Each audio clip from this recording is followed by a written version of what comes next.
G'day, Tragic here, and it's another pack opening, and this time it's for Fear and Loathing, which is the 5th data pack for the Genesis cycle, Android Netrunner.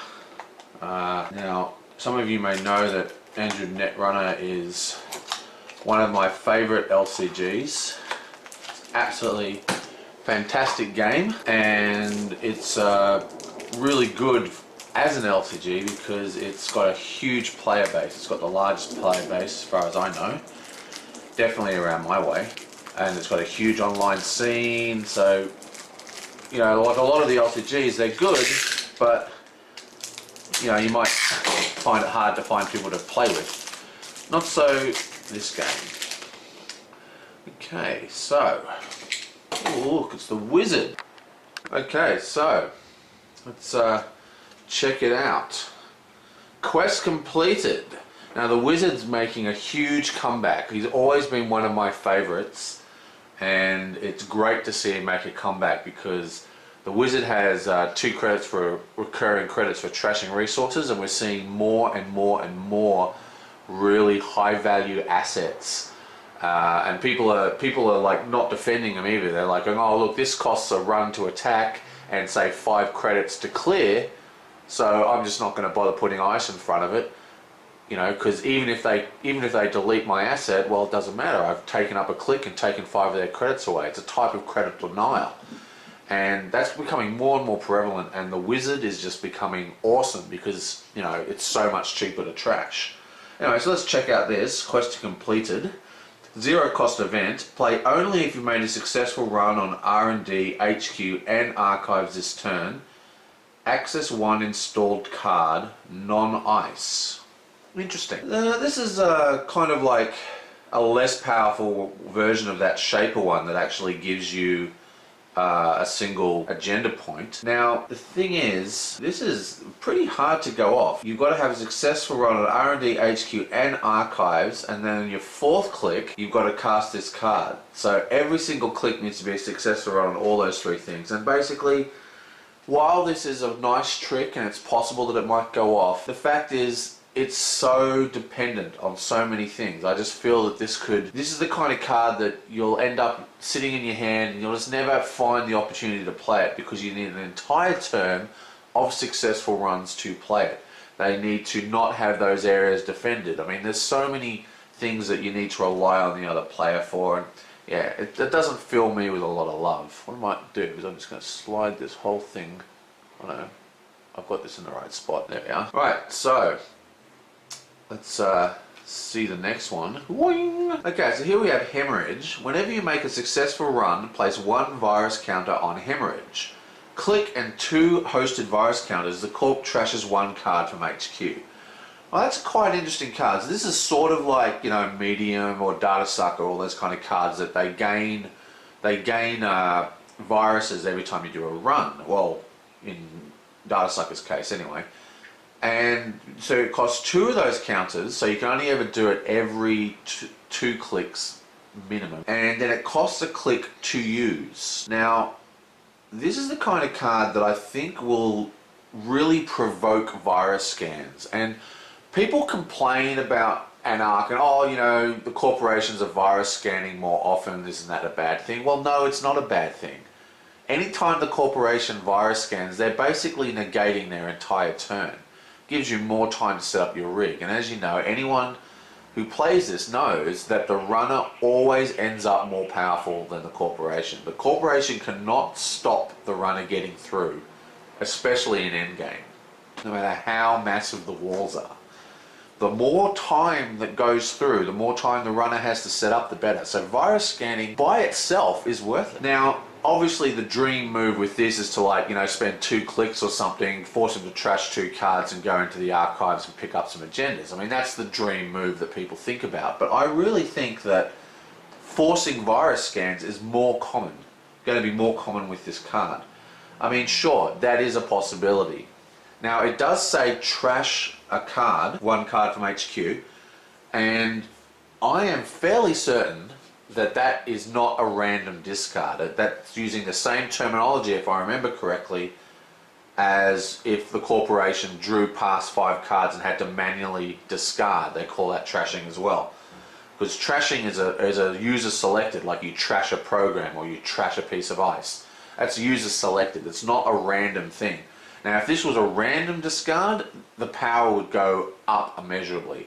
But because it's not a random discard, unless you can basically empty his hand, he's never going to empty the agendas. I mean, you might be lucky, you might be holding a whole bunch, but still, I think this is a card that has a use in some decks. There's going to be some decks where this will come in quite handy, some heavy virus deck. But at the same time, this isn't a card that's going to find it into my particular Anarch decks at the moment. I just can't see a spot for this. As I said, it's powerful going into archives, but you know, there's a lot of other reasons for me to hit archives with Anarch, and I really don't want them plugging up that hole, which is this is going to cause. But then again, of course, that spreads the ice around. Like I said, the card isn't terrible, but I think the non-random trashing, as well as the 2 virus counters, not 1, is a huge deal.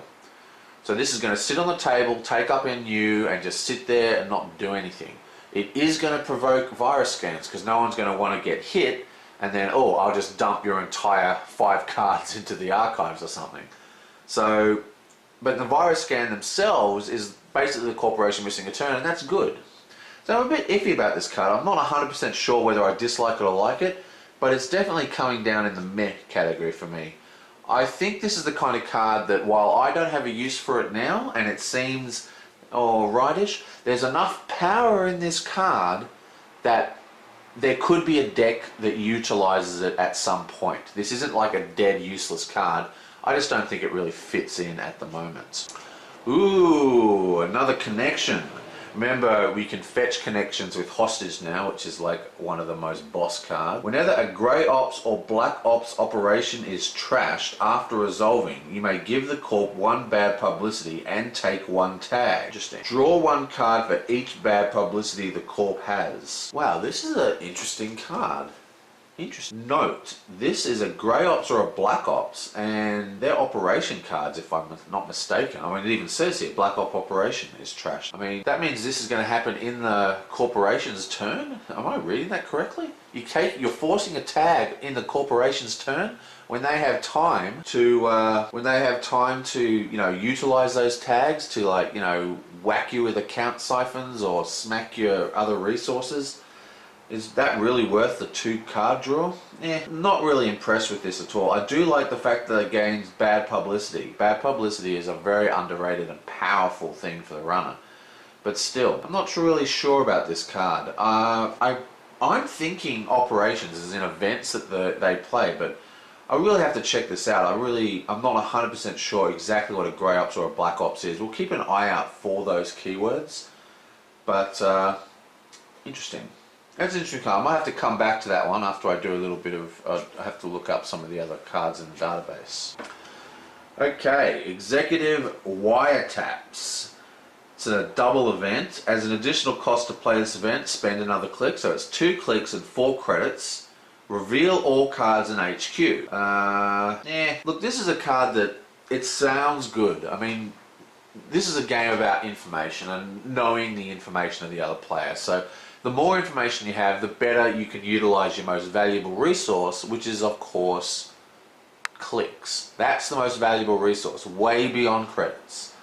So knowing where to go and what's a valuable place to strike is huge. But look at this, 4 clicks, 4 credits and 2 clicks. So it's half a turn and 4 credits. And what are you getting? You're not ever going to be getting anything. There's no actual reward here. And what if they reveal and there's nothing in there?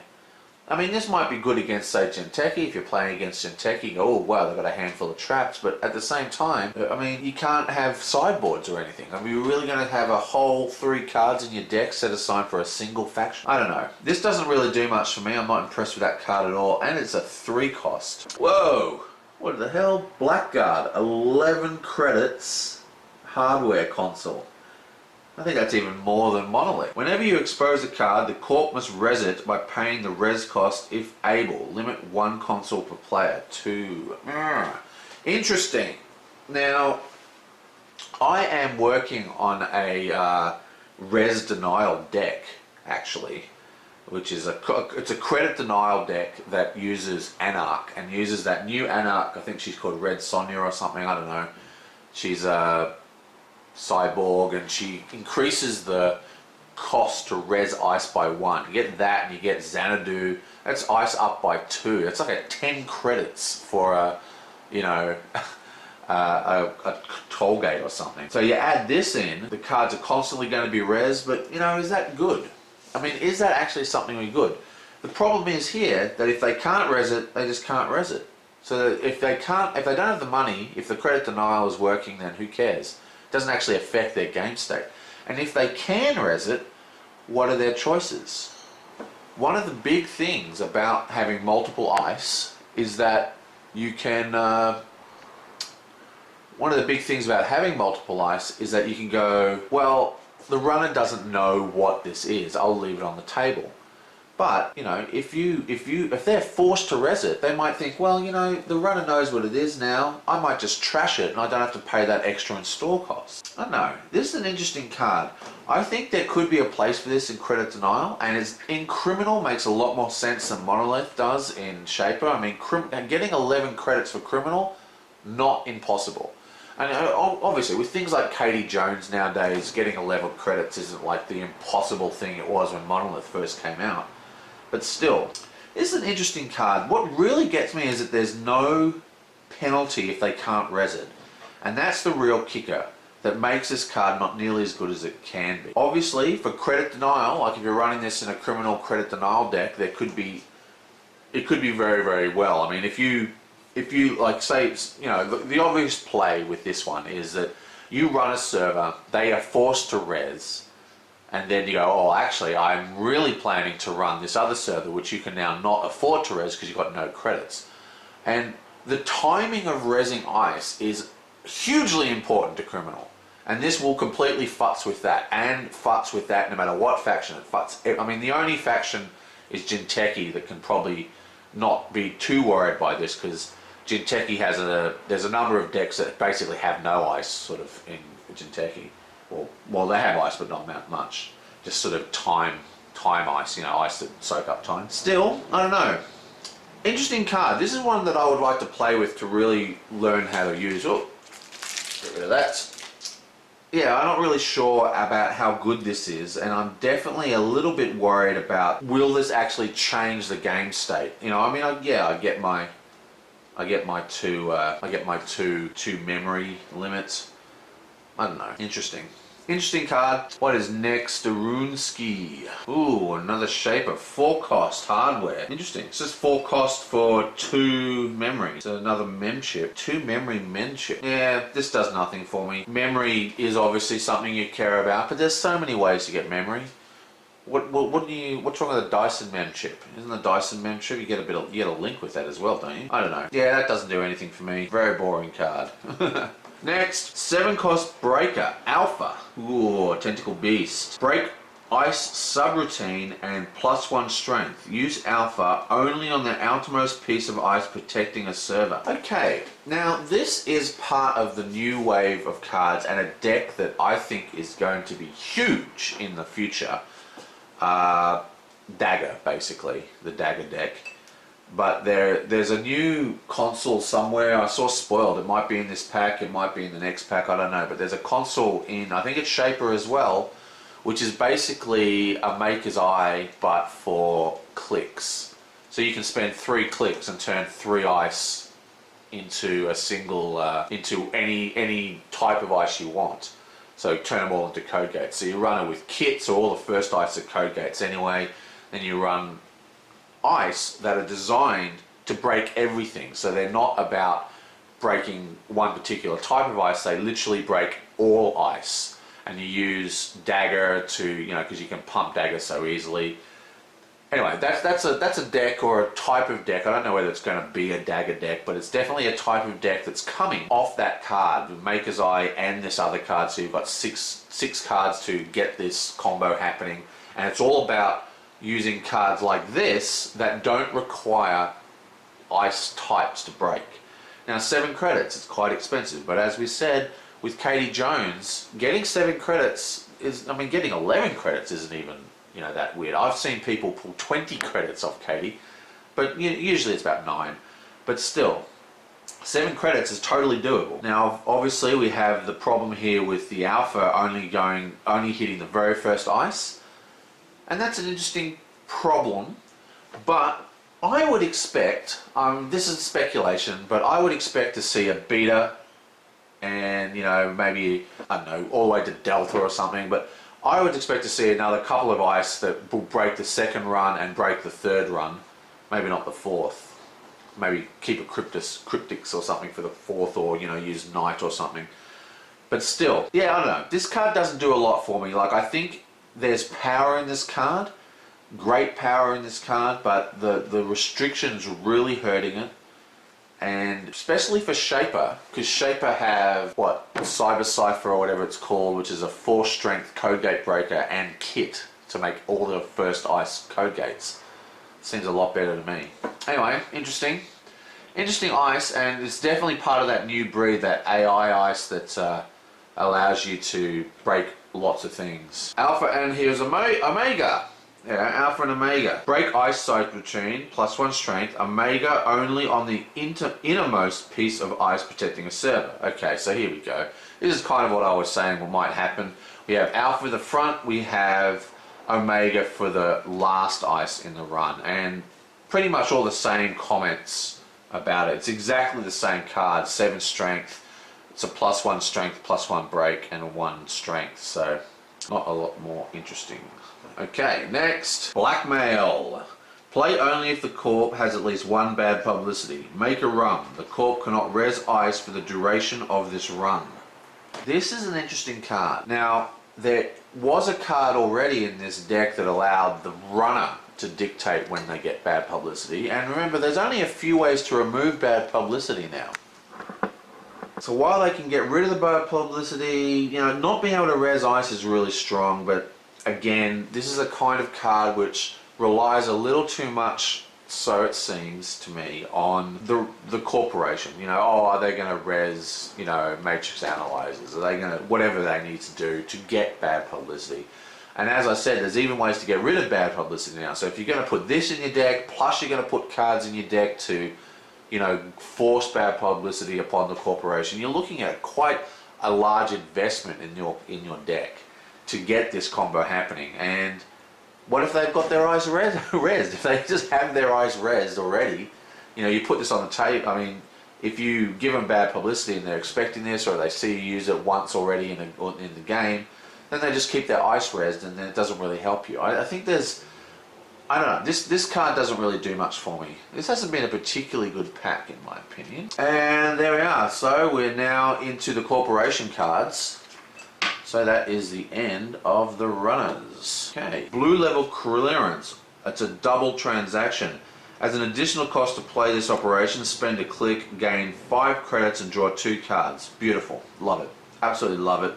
It's got 2 influence, which is a little harsh, but yeah, great card. Now, what are we really getting? Basically, we're getting an extra 3 credits for our 2 clicks. And as you know, it's not really it feels wasted for new players. Like, oh, I'm using 3 clicks, gain 3 credits. Obviously, that's not optimal, but that is a completely valid move for the corporation. Completely valid, and often a good move to do. So, I mean, this is just that, but way better. And there's that other card. There's another card which is 1 click and draw a credit, and that's freaking awesome card. So I expect this to be good, especially in decks that use like that NBN deck that uses lots of increases your hand size and stuff. Okay, Strongbox. Each time the runner accesses an agenda from this server, he or she must spend a click as an additional cost in order to steal it. This applies even during the run in which the runner trashes Strongbox. Wow. Who is this? HB. Wow. This is an awesome card. Awesome card. I'm a huge fan of Red Herring, by the way, which is, as an additional cost to steal the agenda, they need to spend 5 credits. And this is just that, but almost more powerful. You got to remember, clicks are the most expensive resource, as I was already saying, and HB specializes in wasting clicks. You've got all these ice, expensive ice that cost a lot of money to break, but they can get through them using clicks. Very easy for them to go, oh, well, I'll just spend a couple of clicks, get through, and oh, wait, now I need one more click to steal. Now, you're only saving it for a single turn because it's got a 1-cost trash. So 3 credits to res it. I mean, obviously it saves you an agenda, which is good. But, you know, there are some downsides about this card. I do really like it. It's such a nice purple colour, that card. Anyway, this is a good card. I like this card. Okay, what have we got here? Toshinku Seika can be advanced. If he is accessed while installed, you may swap him with an agenda or asset from HQ. The new agenda or asset is installed unresed and keeps all advancements tokens that were on him. The runner can choose not to access the new card. Wow, this card is amazing. Okay, so this guy sits in your hand. I mean, he sits on the table. You advance him like a normal thing. Is it a trap? Is it not a trap? They go and attack. And remember, he is unique, but the way unique cards work is that they're only ever when they're res. So you can have multiple versions of him on the table unres, you know, like face down. And if they access them, you can actually go, well, you know, for 0 cost, I'm going to swap that with, you know, a cerebral overrider, or I'm going to swap that with an aggressive secretary, or I'm going to swap that with a, you know, like a brain trust, or, you know, what are they called? What's that? Fetal AI. You know, there's so many tricks. I mean, this is a huge card for Jinteki, and even a little bit for Wayland. It's only 2 influence. This is a trick card. This is the kind of card that you're going to be seeing people using for a long time, and getting all sorts of weird combos out of it. Wow, that's one of the strongest cards I've seen since Jackson Howard for the corporation. Hugely, I mean, obviously it's extremely strong for Jinteki, but what's amazing about it is that you can swap it for something, right? And then they have the choice to not access it. So you can even swap it for an agenda. So you can fill this up with, you know, tons of stuff and then swap it and they go, oh, well, you know, is he going to put an agenda in? Or is he going to put something that's going to kill me? I mean, you know, it's like cerebral overrider is one of my favourite advanceable traps, but does, you know, the brain damage one. And then they have to decide, well, will I take the hit or will I just pass it? And if they pass it, boom, you can score it next turn, and he's still in your hand to put back on the table. So you can just keep cycling him out. That's an amazing card. Wow. Bonkers. Absolutely bonkers. What else have we got? Okay, look at the top card of R&D. You may look at the card, look at the top card of R&D. You may add that card to the bottom of R&D, do 1 net damage. Okay, so this is a pretty interesting card. It's only got 0. It's a 0 strength code gate. Yeah, so it's, you know, this is like a 2 credit thing to get through. Basically, it's taxing the runner a couple of credits every turn. It doesn't have an end of run, but it does allow you, if they decide not to break it, I mean, well, we're obviously going to break the net damage, but if they decide not to break it, you can hide the agenda if it's at the top of the card. An interesting card, but meh, 0 strength. It's so inconsequential. I mean, it's just taxing the runner 2 credits a run. It's costing you a click to put out, maybe a click and some credits if it's not on the first ice. Yeah, not impressed with that one at all. More Jinteki. Oh, can't wait for the Jinteki box. It's just going to be awesome. Restoring Face. Trash one of your installed SysOp executive or clones. If you do, remove up to 2 bad publicity. Well, here you go. This is another one of these cards that allows you to remove bad publicity. And there's actually quite some decent ways that you'll be able to use it. This guy that we had in here, for example, where was he? Here. He is an executive. And there's a number of other SysOp cards and executive cards. I think, actually, I don't know. I think Aggressive Secretary is a SysOp card. I'm not sure. But there are cards that you advance and, you know, they're traps. And the guy goes, well, that's a trap. I'm never going to go there. And this allows you to use that, instead of trashing for nothing, which granted doesn't require a click, this one will clear up some bad publicity. But then again, you really shouldn't be getting bad publicity unless you've planned for it. So this isn't the kind of deck card that you'll just throw in. You need to have a reason to have this in. You go, well, I'm most likely going to gain bad publicity. We'll see how powerful forcing bad publicity becomes, but still, interesting card. I mean, this is nothing wrong with this card. In my opinion, definitely the meta that I play in, there's not enough bad publicity being thrown around to really warrant it. Okay, what have we got next? Ooh, another agenda from our boys. Market research. 4-2. Wow, that's expensive. If the runner is tagged when you score market research, place 1 agenda counter on it. Market research is worth 1 additional agenda point while it has an agenda counter on it.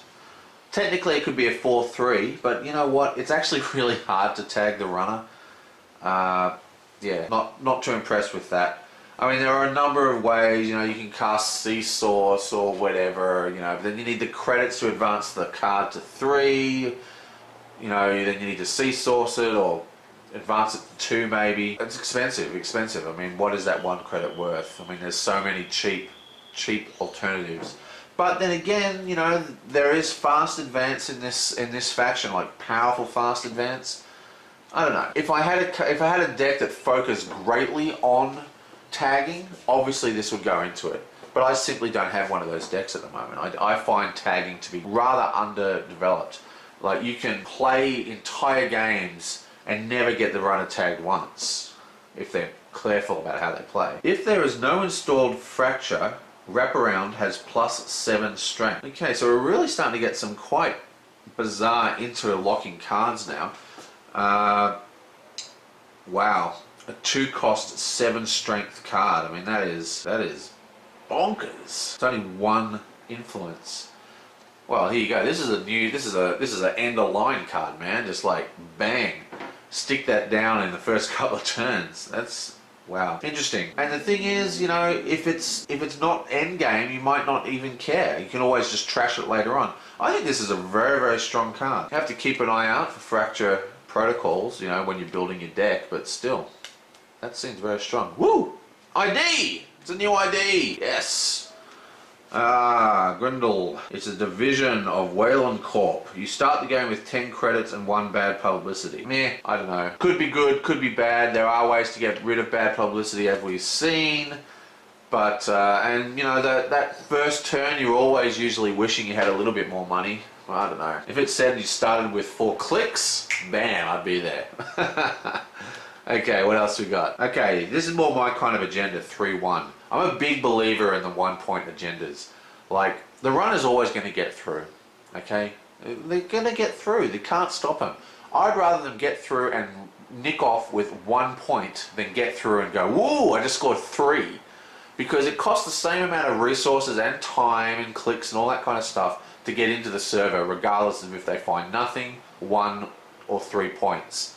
So I'd rather them have 1 point. I'd rather them score 3 1 points in 3 clicks than score 1 3-pointer. I'm a big fan of the 3-1, really am. Okay, agenda security. When you score Vulcan cover-up, do 2 meat damage. When the runner steals Vulcan cover-up, take 1 bad publicity. Nice. I really like this card. This card's good.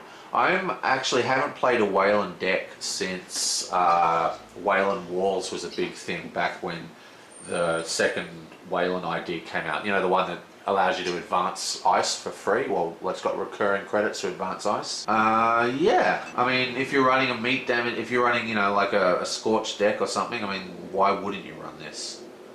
So it's got 3 clicks, 3 credits, and 3 clicks to score, so you want 2 on it at the start of your turn.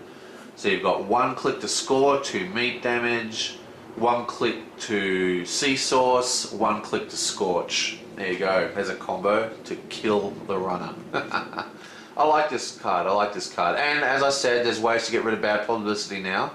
And that's the kind of thing, if you're playing this card, you would have the anti-bad publicity cards. If you're playing this agenda, you'd have anti-publicity cards. Okay, what else we got? The refinery, it can be advanced. Gain 4 credits for each advancement token on the refinery. Okay, so this is a perfect example of the kind of card that this guy, this Jinteki dude, is just going to be awesome with. Where is this guy? Boom. Yeah, boom. He's somewhere in here somewhere. Where are you? Awesome card. Okay, so let's just see how this would work. We put this guy down. He only costs 2 influence to get into our deck. It's expensive, but not too bad. We've loaded him up with resources.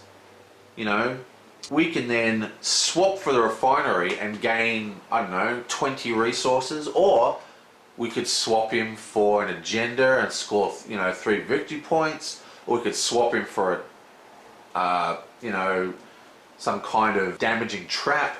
The point is that this card suffers from what a lot of the, you know, a lot of the assets have, which is when they're on the table and you're filling them up with, you know, your agendas, your agenda points, the runner can usually work out, oh, well, obviously that's not an agenda. He would have scored it, you know? And, you know, people futz with that. I know I do. Like, sometimes I leave agendas, like, for half the game. People, they just write it off as a, you know, as a trap. And I use it, you know, I use trick a light to move agenda points off it and then keep, and they say, oh, well, I'm never going to run there because I know it's not an agenda. But, oh my God, it is. It's a massive agenda, and I just score it at the end of the game to win. Really cool and very fun to do. And this is the kind of card that is going to force people to run those kind of things because, you know, I mean, 4 credits per click, it's huge. Now, what is annoying is that it does take a click as well as a trash, which I didn't notice. So that little combo I talked about with the red guy wouldn't work because if they did decide to access it, you wouldn't have a click to, you know, actually do the trash. But still, interesting card. This is the kind of card that I feel like I like this card. I like this card, but at the same time, is this really better than, you know, some of those assets that you can click, take 3 credits, or you get a credit every turn, or whatever? I don't know. Using a click. Okay, I mean, let's really think about this. It uses a click to trash, a click and a credit to advance it. So every click and a credit, you're gaining 4 credits. So you're only gaining a net increase of 2 credits. Plus, your turn now only has 2 clicks. I don't know. Interesting card, but not that cool. Does work pretty nicely with that Jinteki guy though, because you can just, you know, swap it and gain a whole heap of credits. And the actual advancement tokens aren't wasted because you can use them for something else. Okay, so here we have Sublime Messaging, which is a neutral. Gain 1 credit, gain 1 click. What? If you have not played another subliminal message this turn. If the runner did not make a run during his or her last turn, you may add subliminal messages to HQ from archives when your turn begins. Wait, what? 0 cost, gain a click, gain a click!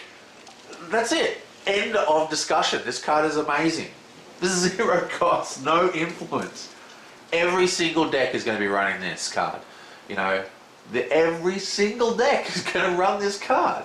If the runner did not make a run during... well, obviously they don't have to make a run, but that happens quite a lot. Wow. The only problem with this is that, you know, the runner's turn is going to be a defining factor. You know, I don't know. I mean, what are we really getting? I got so excited when I saw that it's gain a click, but what it really is just gain 1 credit. Gain 1 credit without losing a click. When you say it like that, it doesn't sound as cool, does it? I don't know. Interesting card. I got really excited when I saw the gain a click, but it's really, you need to gain 2 clicks, is what I'm thinking of. Or gain a click at the beginning of the turn, like that agenda. I don't know. Interesting. Yeah, that's not nearly as good as I thought it was at first glance. Whoop, and that's it. That's the end of Fear and Loathing. Okay, let me go through here and find my favorite cards. I think it's pretty much a no-brainer that my favorite card is this one for Corporation, and for Runner, closely followed by that one. I love that one as well. And this is what I'm talking about. Lots of assets, lots of powerful assets for corporations at the moment. And for Runner, well, you know, there's really not a lot of, I guess I'm going to take Hemorrhage. Not really a lot of choice. Hemorrhage, I think, is by far the best in the Runner circle. I am still a little bit unsure of exactly how good this one is. I need to do some looking up and check out what Grey Ops and Black Ops is. We didn't... Well, this is a Grey Ops card, for example, and that's the kind of thing we're talking about. Grey Ops, Black Ops... I don't think there's a Black Ops in here. But my point is, the thing is, this goes off... not this, what am I doing? This card here, it goes off in their turn, you know what I mean? So yeah, you get a tag, but you actually get tagged in their turn? I don't know, I just don't know. Okay, so these are my two favourite cards for the pack, for each faction. And my favourite art, I think, is easily... Actually, it was a really close second for this wraparound. Fantastic ice. But I think the Jinteki guy is just more powerful. My favourite art for a corporation is this awesome purple card, which just looks so good. And my favourite art for the runner, well, I just can't go past tentacle monsters. It's a bit of my Cthulhu passions there. Okay, so that is my pack opening of Fear and Loathing. There is only one more pack to go, and we've finished the Genesis cycle, and then we just got to wait for the new big box, which is Jinteki and Criminal. Because, you know, Criminal totally needs a big box, and but Jinteki definitely could do with some new stuff. Excellent. Well, I'll see you next time.